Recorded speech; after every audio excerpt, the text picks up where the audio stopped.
ئەم کاتتان باش بەڕێزان ژینۆ محەممەدم لە کوردستان 24ەوە باسی ڕۆژتان پێشکەش دەکەین. لە سەروبەندی دەستپێکردنی دووەمین کۆبوونەوەی بۆردی هەرێمی کوردستان تایبەت بە جێبەجێکردنی بڕیاری 325 ئەنجومەنی ئاسایشی نێودەوڵەتی بەڕێز ڕێبەر ئەحمەد وەزیری ناوخۆی حکوومەتی هەرێمی کوردستان و سەرۆکی بۆردەکە باسییان لەوە کرد کە یەکێک لەو فاکتەرانەی کە ڕێگر بوو نەمانتوانیوە بڕیاری 325 جێبەجێ بکەین لە هەرێمی کوردستان، ئەویش گرفتەدارایەکانی نێوان هەرێمی کوردستان و بەغدایە. هەر بۆیە لەو کۆبوونەوەیدا داوایان لە کۆمەلگەی نێودەوڵەتی کرد کە لەو بوارەدا زیاتر هاوکار بن و پاڵپشتێکی زیاتری ئەنجومەنی باڵای خانمان و گەشەپێدان بکەن. بڕیاری 325 ساڵی 2000 لەلایەن ئەنجومەنی ئاسایشەوە دەرچووە کە تایبەتە بە پاراستنی ئافرەت و منداڵ بە تایبەت لە ململانێ سیاسیەکاندا. کەواتە دەپرسین ئەم بڕیارە چ پەیوەندێکی بە هەرێمی کوردستانەوە هەیە؟ ئایا ئەو کێشەدارایی کە لە نێوان هەرێم و بەغدادا هەیە و کاریگەری کردوتە سەر جێبەجێ نەکردنی ئەو بڕیارە هەروە دەمێنێتەوە بەو شێوەیە یاخود نەخێر حکوومەت پلانی تایبەت بەخۆی هەیە؟ چی دەکرێت بۆ هێنانە پێشەوەی زیاتری ژنان لە تەواوی کایە و سێکتەرە جیاوازەکاندا لە هەرێمی کوردستان؟ ئەمانە و هەندێک پرسیاری دیکە ئاڕاستەی بەڕێز دکتۆر خانزاد ئەحمەد ئەمینداری ئەنجومەنی باڵای خانمان و گەشەپێدان دەکەین کا بەڕێزیان بە سوپاسەوە لە ستۆدیۆ لەگەڵمان ئامادەن. دکتۆر بەخێر هاتی، سوپاس بۆی کە ئامادەی لەگەڵمان. هەرچەندە ڕوونە بەڵام دەمانەوێت جارێکی دیکە بەبیر هەمووان و بە تایبەت خانمانی بێنینەوانێ بڕیاری 325 نەتەوەی گرتوەکان چییە و چ پەیوەندێکی بە ئێمەوە هەیە کە دەڵێم ئێمە مەبەستم هەرێمی کوردستانە؟ باڵێ بێگومان هەروەک بەڕێستان ئاماژەتان پێدا ئەم بڕیارە لە ساڵ 2000ەوە لە ئەنجومەنی ئاسایشی نەتەوەی گرتوەکانەوە دەرچووە. دیارە زەڕورەتی ئەم بڕیارە بۆ ئەوە گەڕێتەوە کە ژنان زۆر جار ئەبوونە کەرستەی ململانەی و شەڕوپێک دادانەکان، واروها تا لە ڕوانگەیەکی جەندەریەوە سەیری ڕۆڵی ژنان و کچان بکرێتن لە هەموو کایەکان بە تایبەت لە پرۆسەی ئاشتی و ئاشتی خوازیەوە چۆن ئەتوانین لە پێشگرتن یا ڕێگرتن لەوەی کە ژنان جارێکی تر ببنە کەرستەی پێکدادان و ململانێ و شەڕەکاندا ڕۆڵێکی وا ببینن کە بتوانن ببنە سەرچاوە و مەستەری ئاشتی و ئاشتی خوازی. لەلایەکی ترەوە چۆن ڕێگری لەوە بکرێتن کە جارێکی تر ژنان و کچان نەبنە بە کۆیلە و دەستدرێژی سێکسیان نەگرێتە سەر لە ململانەکاندا، لە هەمان کات پابەندی لایەنەکان بکرێن کە لە ململانەکاندان یان وڵاتەکان کە لە شەڕدان بە هیچ شێوەیەک لە شەڕ کچان و ژنان نەکەن بە کەرستەی ململانێ و ئەو نەهامەتیانێ کە بەسەریان دێ بەسەریان نێت. دکتۆر خانزادەوەی لی تێگەشتین ئەم بڕیارە زیاتر ڕۆژهەڵاتی ناوەڕاست دەگرێتەوانێ وایە؟ بە شێوەیە گشتی بۆ هەموو جیهانە ئەو بڕیارە. بەڵام تایبەتتر مەبەستم ئەوەیە تایبەتتر ڕۆژهەڵاتی ناوەڕاست چونکە بۆ خۆتەزانی دایبە لە بەردەم مەترسی و گۆڕانکاری و هێرشکردن دەموو ململانی سیاسیەکاندا. بێگومان بەداخەوە ئێمە لە جوگرافیایەکە ژین کە عێراقێک دروست بووە، جەنابەت باس لەوە کرد چ پەیوەندێکی بە هەرێمی کوردستانەوە هەیە. عێراق لە بارودۆخێکی نائاسایی دروست بووە و ئەو بەشە جوگرافیە کە بێکەوە لکەێنراوە بە ناوی عێراق زۆر بە ئاسایی و بە تەبیعی دروست نەبووە، واتە شتێکی ناموەیە. لە هەمان کاتیش لە شەڕ و ململانەیەکەوە بۆ شەڕ و ململانەیەکی تر چووە و ئێمەی کوردیش و کوردستانیانیش بە خۆشی بیا بە ناخۆشی بە ویستی خۆمان بیان بە ویستی خۆمان نەبی ئێمە بووین بە کەرستەی ئەم شەڕ و ململانەیە و زۆر جار ڕنگدانەوەی ئەو شەڕ و ململانەیە بەسەر ئێمەدا سەپاوە. بۆیە پێمان باش بوو ئێمە لە حکوومەتی هەرێمی کوردستان و بە تایبەت لە کابینەی نوێم پلانی تایبەت بە هەرێمی کوردستانمان هەبی. زۆر هۆکار هەن بۆ ئەوەی ئێمە پلانی تایبەتی هەرێمی کوردستانمان هەبی جودا لەو پلانە نیشتمانیە کە لەسەر ئاستی هەموو عراقی ئەو پلانە تایبەتە هەتانەوە کە حکوومەتی هەرێمی کوردستان چییە دکتۆر؟ بێگومان لە دوای دراسەکردنی جێبەجێکردنی پلانی 325 ئافرەت و ئاشتی و ئاسایش لەسەر ئاستی عراق کە تەنیا یەک پلان هەبوو بۆ هەموو عراق لە بەدواداچوون و زانینی نەتیجەی ئەو ئیشوکارانەی کراون دیارە هەرێمی کوردستان لە زۆر لایەنەوە لێ بێبەش بووە. هۆکارەکان بۆ چێگەڕێتەوە؟ ئەگەر بینە سەر ئاستی تەشریع، لەسەر ئاستی تەشریع و یاسادانان ئەو یاسایانەی کە هەر لە ساڵی 92ەوە کە پەرلەمانی کوردستان دروست بووە یاسا هەندێک یاسا هەن ئێمە ڕامانگرتوون هەندێک یاسای نوێ دەرچووە و هەروەها گۆڕانکاری یاخود تعدیل لە هەموارکردنی یاساکان هەبووە لەوانەیە ئەوانە تا ئێستا لە عراق و خۆی ماونەتەوە بێگومان ئەگەر بێتە سەر لایەنی جێبەجێکار لە لایەنی جێبەجێکار چەندین مؤسساتی حکوومەتی هەرێمی کوردستان هەن کە تا ئێستا لە عراقدا نین وەکو ئەنجومەنی باڵای خانمان بەرەوبەرایەتی گشتی تونند و تیژی چەندین بەڕێوەبەرایەتی تر کە لە وەزارەتی کار هەن بۆ خانەی داڵدەدان وە بەتایبەت ئەوانەی کە ڕوبەڕووی تونند و تیژە بنەوە ئەوەنە تا ئێستا لە عراقدانین ئەگەر بێتێ سەر ئاستی جێبەجێکردنی یاسا لە محکەمەکان ئایا تا ئێستا دادگای تونند و تیژی یاخود لێکۆڵینەوەی تونند و تیژی هەیە تا ئێستا لەوێ نییە بینە سەر یاسادانان یاسای تونند و تیژیمان هەیە چەندین یاسای تر کە لە بەرژەوەندی ئەفرەتان نییە لە بەرژەوەندی مناڵان نییە لە بەرژەوەندی کۆمەلگا نییە ئێمە هەمووانمان کردەوە یان ڕامانگرتون لەسەر ئاستی کۆمەڵایەتی و بە تایبەت کوردستان کە ڕەگ و ڕیشەی پێکەوە ژیان و ئاشتەوایی ڕێزگرتن لە خانمانەوە ئەوانە هەمووی کۆمەڵێک لەو دابوونەریت و نۆرمانە کۆمەڵێک هۆکار بوون بۆی ئێمە پلانی تایبەت بە خۆمان هەم لە لایەکی ترەوە کۆمەڵێک ژمارەیەکی زۆر لە کەمپەکان لە هەرێمی کوردستان هەن کە ئیشکردن لەسەر ئەو پلانە بەپێ ئەو پیلەرانەی کە هەن پێویستە وەزعێکی تایبەت هەیە کە بێ تەرکیزکەینەوە فۆکس بخەینە سەر خزمەتکردنی کەمپەکان و ژنان و کچانە ناو کەمپەکان ئێمە لە هەرێمی کوردستاندا دکتۆر دواترێنە سەر کەمپەکان پلانەکە بەشێکی زۆری باس کرد کەواتە گرنگە ئەوە بزانین بەپێی ئەو پلانەی کە حکوومەتی هەرێمی کوردستانی دایناوە بەپێی ئەو جیاوازیەی کە لە نێوان دام و دەستگاکانی حکوومەتی هەرێمی کوردستان و عێراقدا هەیە کەواتە مافی ژنان و منداڵان بەراورد بە عێراق چۆنە ئایا هەرێمی کوردستان توانیوێتی ئەم مافە زیاتر بدات و بیشی پارێزیە زیاتر بە چاو عێراقدا ئەگەر بەڵێ لەسەر چ پێوەرێک دەگەڕێمەوە سەر پلانەکە پلانی ئەفرەت و ئاشتی و ئاسایش کە هەرێمی کوردستان دایناوە بە هاوکاری لەگەڵ UN ومەنە و دوای ئەوەی کە تەنسیق کرا لەگەڵ بەغدا کە ئێمە لەسەر ئاستی عراق هەموو یەک پلانی نیشتیمانیمان هەیە بەڵام بە دوو ئەکشن پلانی جودا لە هەرێمی کوردستان جێبەجێکردنی پیلەرەکان بۆ نمونە ئەو سێ پیلەرەی کە هەن لەسەر ئاستی جیهانی پیلەری بەشداریکردن پاراستن و هەروها ڕێگرتن یاخود پێشگرتن جێبەجێکردنی ئەوانە لە کوردستان جیاوازی هەیە تا لە بەشەکانی تری عراق لەسەر زۆر ئاستە ئەوەی کە ئێمە ویسمان دەست بە جێبەجێکردنی پلانەکاندا ئێمە هە لە ساڵی 2021ەوە لە 2020 ئێمە پلانەکەمان دانا بەڵام وەک بەڕێستان ئەزانن ئەو زروفە هەموارەی کە لە 2020 هەبوو لە مەسەلەی کۆڤیدی 19 و کەرەنتین و ئەوانە وای کرد کە پلانەکە لە 2021 واری جێبەجێکردن ئەو کاتێکە ویسمان جێبەجێ بکەین بەو وەزع خراپەی کە بۆ بڕینی بووجە وای کرد کە ئێمە نەتوانین وەکو پێویست جێبەجێ بکەین پیلەرەکان وەکو خۆی جێبەجێ بکەین هەستمان بەوە کرد کە ئێمە پێویستە بەڕێزبەندی کارەکان نەکەین واتە لە بەشداریکردنەوە نەچینە پاراستن بەڵکو لە پاراستنەوە دەست پێ بکەین لەبەرچی زۆر هۆکار هەن سێ هۆکاری گرنگی بۆ باسەکەم یەکەمیان مەسەلەی پاراستن یاخود حیمایە و پرۆتێکشن تۆ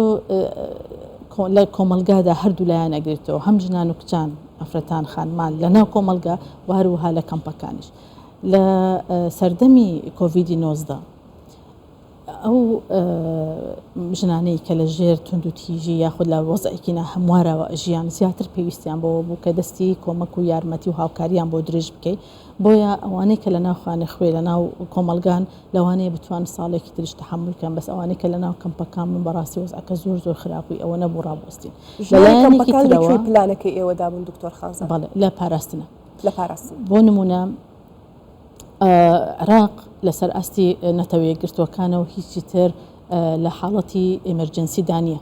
بەڵکو ئەڵێن بەرەو ئیستقرارەچیت کە لە حاڵەتی ئێمەرجەنسی دانەبوو بە هیچ شێوەیەک یارمەتی نادرێن بۆ ئەوەی پلانی پاراستن بەکاربێنن کەواتە ئەو بڕە بوجەیە کە بۆ پاراستندا ئەندرێتن دەبڕدرێت. ئێستا لە حالەی ئینتقالیە عراق لە ئەمەرجەنسیەوە بۆ گەشەپێدان، بەڵام بەڕای من زۆر یەوێت هەم لە ناحیە تەکنیکی و لە هەم لە لایەنی مادیەوە یارمەتی بدرێ بە ئەوی بتوان ئەو حالەتە بگوازرێتەوە لە ئەمەرجەنسی بۆ حاڵەتی ئیستقرار یاخود گەشەپێدان. ئەمە کەواتە لەسەر ئاستی ناوخۆیەوە لەسەر ئاستی دەرەکی هەردووکیان پێویستی بەوا کردمە زوو دەست بە جێبەجێکردنی پلانی پیلەری پاراستن بکەین لە پلانی هەرێمی و ئێمە دەستمان پێکرد لە کەمپەکان و هەوڵی ئەوماندا کە لە ڕێگای هاوبەشەکانمان لە ناو حکومەت و لە دەرەوەی حکومەت واتە ڕێکخراوەکانی کۆمەڵگەی مەدەنی و ڕێکخراوە نێودەوڵەتیەکان و بە هاوکاری وڵاتانی کۆمەک بەخش زۆربەی زۆری پلانەکان جێبەجێکەین ئەگەرچی زۆریش وەکو خۆی جێبەجێ نەکرا لەبەر ئەو ئاستەنگانی کە باسم لێوە کردم. دکتۆر خانزاد ببوورە ئەمڕۆ جەنابی وەزیری ناوخۆش لەو کۆنفرانسی ئێوەدا بوو لەو کۆبوونەوەی ئێوەدا بوو باسی لەوە کرد کە کێشەی دارایی یەکێک بووە لەو ئاستەنگانەی لە نێوان حکوومەتی هەرێم و حکوومەتی بەغدایە بۆ جێبەجێ نەکردنی بڕیاری 1325 ئەنجومەنی ئاسایشی نەتۆیە گرتوەکان. بەڵام پرسیارەکە ئەوەیە خۆ ئەم بڕیارێکی تازەنی وەکو بەڕێزیش ئاماژەت پێکرد کە لە ساڵی 2000 ئەم بڕیارە دەرچووە بۆچی نەمانتوانیوە ئێمە ئەم بڕیارە بە تەواوەتی وەکو خۆی جێبەجێ بکەین لە ساڵی 2000 ئەمە یەک دوو ئایا حکوومەتی هەرێمی کوردستان چاوەڕێ دەکات تا شایستە دارایەکانی بە تەواوەتی ببێت و ئەنجا پلانی دارایی دابدرێت بۆ ئەم بڕیارە و هاوکار و پاڵپشتی ئێوە بێت وەکو ئەنجومەنی باڵای خۆی ژینەوە خان ئەسانی ئێمە بەشێکین لە عراق و ئەو ململانێ و ئەو کاریگەریانی کە لەسەر عراقات ڕنگدانەوە لەسەر کارەکانی ئێمەشەکەن و ئەو پلانە وەکو ئاماژەم پێدا بەشێکە لە پلانی نیشتمانی کە لەسەر ئاستی عراقەوە هەیە. دوو بابەتی زۆر سەرەکی هەن ئەمێ ئاماژەیان پێ بکەم. یەکەم لە عراقا هیچ وەخت مەسەلەی ژن یاخود ئافرەت و بەشداریکردنی ئافرەت لە پێشەوەی بەرنامەکانیان نەبووە، هەمیشە لە پاشەوە بووە، هەمیشە مۆزوعێک نەبووە کە ئەولەویەتی بدرێتێ. لە هەمان کاتیش هیچ بودجەیەک تەرخان نەکراوە بۆ ئەوەی کە ژنان هەوڵ بدەن ئافرەتان خانمان بتوان بەشداری بکەن و لە کارەکانی کۆمەڵگە خۆیان ببینەوە.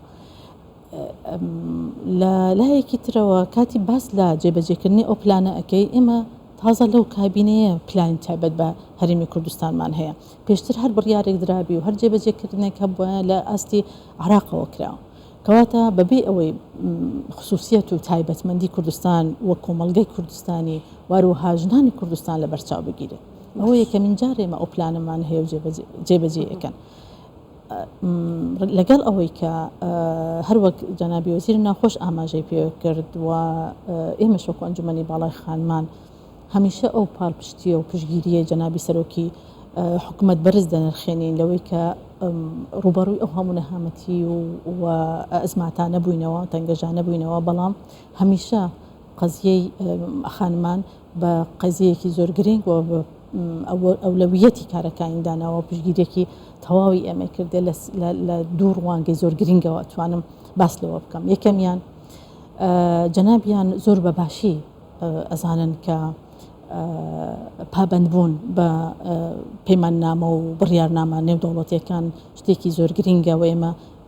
ئێمەیەکی بێدەوڵەت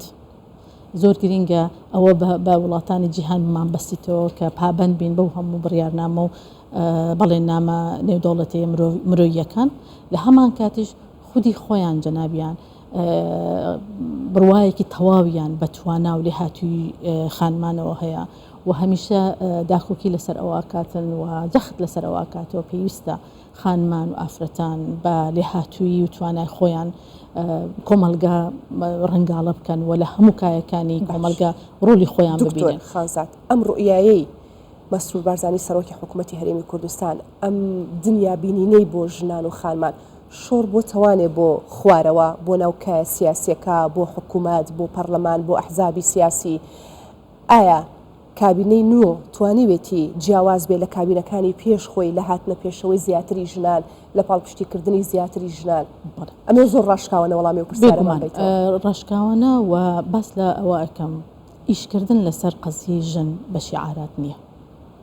ئیشکردن لەسەر قەزیەی ئافرەتان و بەرەو پێشبردنیان بەوە نیە لە بۆ نەموناسەباتەکان و لەو تارەکان باسی لێوە بکەیت، بەڵکو بەدانانی بەرنامەی سیستەماتیک بە دامەزراوەکردن و مؤسساتکردنی دامەزراوەکانی خانمانە لە ناو حکومەتە بە گرنگی پێدان و دانانی باجێتی تایبەت بە خانمانە بەوەیە کە پشگیریت بکا کاتی تۆ باس لە جەندەرەکەی ئەو جەندەر بخاتە ناو هەموو کایەکانی حکومەتەوە ئەوانە هەمووی کۆمەڵێک لە پشگیری جەنابی سەرۆک وەزیران بووە بۆ ئەنجومەنی باڵای خانمان و بۆ پرسی خانمان بە شێوەیە گشتی لە ناو کابینەی نوێیەمدا. دکتۆر خانزاد بگورە ئێوە رازین لە بەشداریکردنی ڕێژەی ژنان لە کابینەی نۆدا لە حکوومەت لە پەرلەمان لە ناوەندی بڕیاردان بە شێوەیەکی گشتی لە ناوەندە ئەکادیمیەکان ئێوە رازین؟ بە قەناعەتی من بەشداریکردنی ژنان ئەبێ لەسەر چۆنیەتی و کوالیتی و کوالیفایدی واتە بە توانایی و لێهاتووی ژن بڕیار بدرێ نەگوتەنیا لەسەر عادەت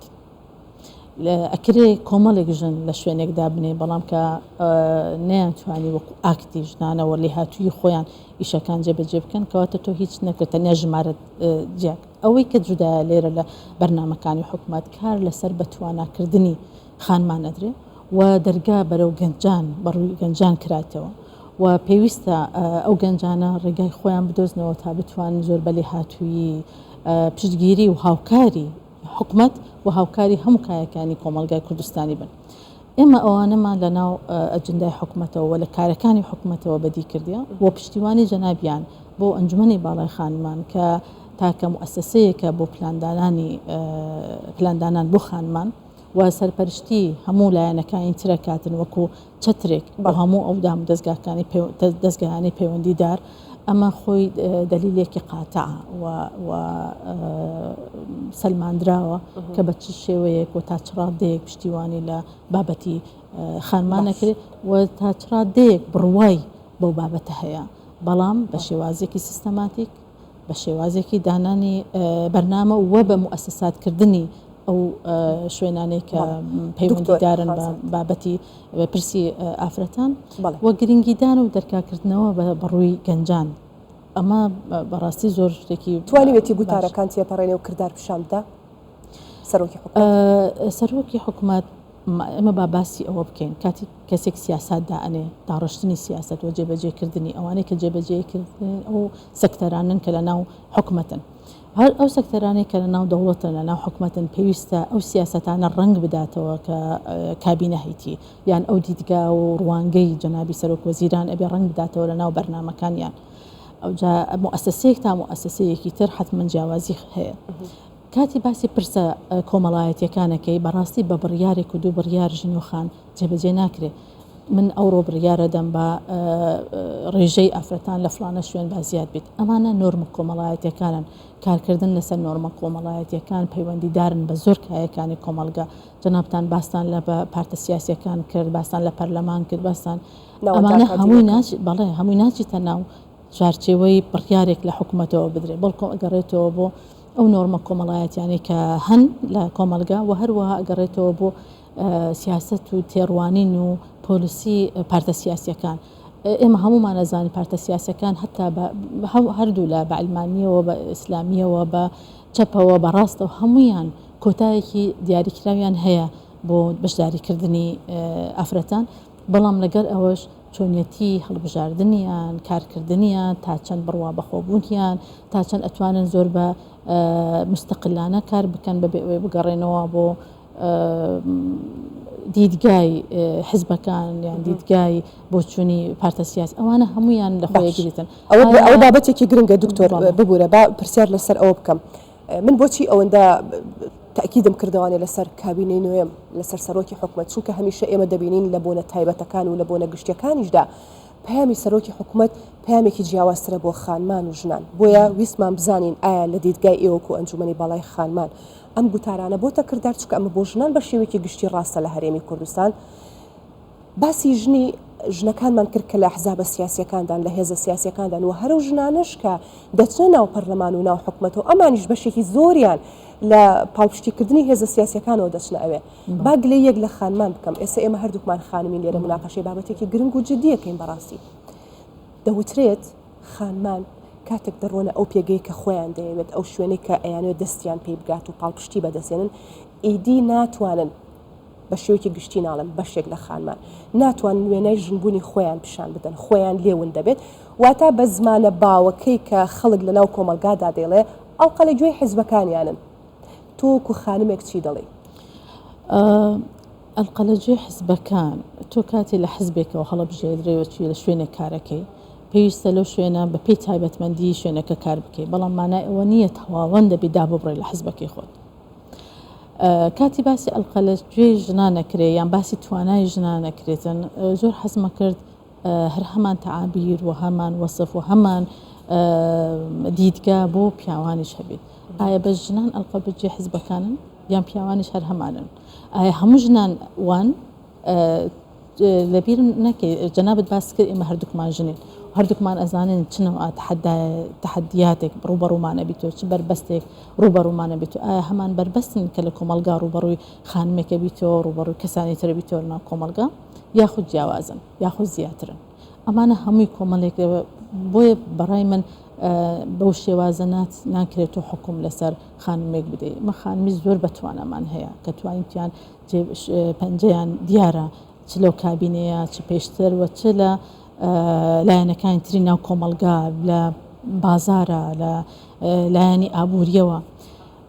و ئەو پشگیریە بەهێزەیە کە لە کابینە و بەتایبەت جەنابی سەرۆکی حکوومەت هەیەی بۆ کچان و خانمان لە هەموو کایەکاندا ئەمە بەهێزێکی باش ئەدات و بەرچاوڕوونێکی باش ئەدات بۆ کابینەکانی داهاتوو لە هەڵبژاردننی خانمان کە زۆر بەڕاشکاوانە ئاماژەی بەوە کردێ پێویستە بەلێ هاتووی و شارەزایی خۆیان لە کایەکانی کۆمەلگا شوێن پەنجەی خۆیان دیار بکەن و بتوانن خزمەت بکەن لە هەمان کات زۆر بەڕاشکاوانە و زۆر بە شێوازێکی ڕاستەوخۆ باسی لێوە کردێ کە ڕوبەڕووی هەموو تونند و تیژێک ئەوستینەوە کە ڕوبەڕووی خانمانە بیت واتە دژ بە هەموو تونند و تیژێک ئەوستینەوە کە واتە لەلایەکەوە پارێزگاری و پاراستنی ژنانی کردەوە ئەستی خۆی کچان و ژنان لەلایەکی ترەوە ئەڵێ تۆ تەنیا نابی ئەو شوێنە پڕکەوە لە بەرەوە ڕگەزت مینەیە بەڵکو پێویستە لێ هاتووبی پێویستە گەیشتبیتە و ئاستەکە بتوانی کارەکان جێبەجێکەن بۆ گەیشتن بە لێ هاتوویی و بتوانی شوێنەکەی پڕ بکاتەوە بە دەر لەوەی کە ڕگەزی ئەوەیە ئەمە کاری ئێمەیە ئەبێ پشگیری بکەین و ئەبێ ئەو بربەستانە لە پێش کچان و ژنانە هەوڵ بدەین کەمی چ پلانێکتان هەیە دکتۆر خانزاد چ پلانێکتان هەیە بۆی بتوانن ئەوەی کە باسیەکەی ژنان زیاتر بێنە پێشەوە بتوانە و لێ هاتووی خۆیان واتە لەسەر کواڵێتی و CV نەک لەسەرەوەی کە باست کرد بە پشتیوانی بێت یاخود ئەو منسوبێت و مەحسوبێتی کە هەمیشە باسیەکەین ئیدی بتوانن ئەو ژنانەشی کە لە ئەحزابی سیاسی و هێزە سیاسیەکانانە بن بەڵام تۆ دەزانی سین و ساد ژنێکی زۆر باش و کارا و لێ هاتوون بڕۆی لە دەرگاکەیان بیت و بیان هێنیت و بیان خەیتە ناوەندێکەوە کە بتوانن زۆرترین خزمەت بکەن ئێوە چ پلانێکتان هەیە بۆ ساڵانی داهاتووی کارکردنتان وەکو ئەنجومەنی باڵای خانمان لەگەڵ حکوومەت زۆر سوپاس دیارە جێبیست بووی کە ئێمە خەریکی پلانی بەڵێ ئێمە پلانێکی 5 ساڵەمان هەیە بۆ پشگیریکردن و بەدەرخستنی توانەکانی ئافرەتان و هەوڵدان و یارمەتیدانیان ئەو پلانە 5 ساڵیە لەوە خۆی دەبینتەوە دانانی پلانێکی تۆکمەی استراتیجی بۆ بەرەو پێشبردننی خانمان لە هەموو کایەکاندا و بەتایبەت لە کای ئابووریشە ئەوەی بەڕێز دەزانن کاتی خانم لە لەکای ئابووریە بەهێز بیتن ئەتوانێت لە زۆر لایەنەکانی ترەوە سەرکەوتوو بیت کۆمەڵێک پلانی استراتیجی لە پلانە 5 ساڵیەکەدا هەیە و کۆمەڵێک کار و پلانی تایبەت بە لایەنەکانی تر کە لە ناو حکوومەتدا هەن هاوکارن چکە وەکو ئێوەی بەڕێز دەزانن بەپێ پەیڕەوی نوێیە کە لە ساڵی پارەوە پەسەند کرا لە ئەنجومەنی وەزیرانەوە بەسوپاسەوە و ئێستا جێبەجێ ئەکرێتن ئێمە لایەنی دانانی پلانی و چاودێری جێبەجێکردنی پلانەکانی بۆیە کاتی پلاندا ئەنێت تۆ پلان بۆ دەستگا و دام و دەستگایەکانی تری پەیوەندیدار لە ناو حکوومەت و هەروەها لە جێبەجێکردنی ئەو پلانانە لایەنەکانی حکوومەت و هاوبەشەکانی تر لەگەڵ چۆن بۆ جێبەجێکردنیان و لەو پلان استراتیژی 5 ساڵە هەولی ئەوەماندا کە ئەنجومەنی باڵای خانمان وەکو موسسەیەک کار بکات واتە بە شەخص نەگۆڕدرێت سین و ساد وەکو بەڕێستان باستان لێوە کرد لێبیتن بەڵام موسسەکە خۆی پلانی تایبەتی خۆی هەیە لەوانەیە ڕوانگەی من دیدگای من لەگەڵ کەسێکی تر جیاوازی بەڵام پلان استراتیژیەکان لە گۆڕانکاریدا نین پەیامەکەت گەیشت بەڕێز دکتۆر خانزاد ئەحمەد ئەمینداری ئەنجومەنی باڵای خانمان و گەشەپێدان گەلێک سوپاس بۆی ئامادەبووی لەگەڵمان. زۆر سوپاس بۆ جەنابش. باسی ڕۆژ کۆتایی هات ئێوە شەرشاد بوو.